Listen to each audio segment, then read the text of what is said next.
काथी केरा घाटिया रे धोबिना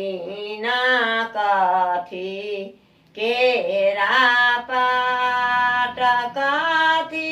केरा घाटिया गे धोबिना काथी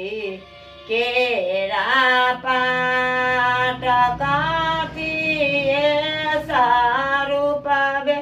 गे धोबिना धोतिया धोइबे हमार काथी सारू पावे गे धोबिना धोतिया धोइबे हमार सोने के घाटिया हो दीनानाथ रूपे केरा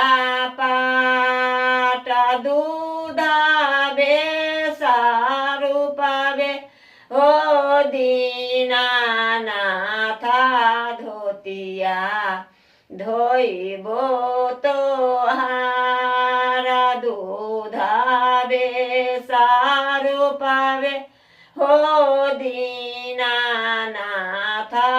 धोतिया धोइब तोहार जे कुछ मांगबे गे धोबिना से हो मांगिले नाही रामे मांगिया हो दीनानाथ भाई या भाती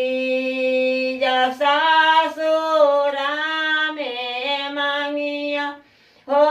दीनानाथ चूटा की सेंदू दो सारे जे मांगिया हो दीनानाथ याना धाना लाछमीना ते सारे जे मांगिया हो दीनानाथ गोदी के बाला काते सारे जे मांगिया हो दीनानाथ गोदी के बाला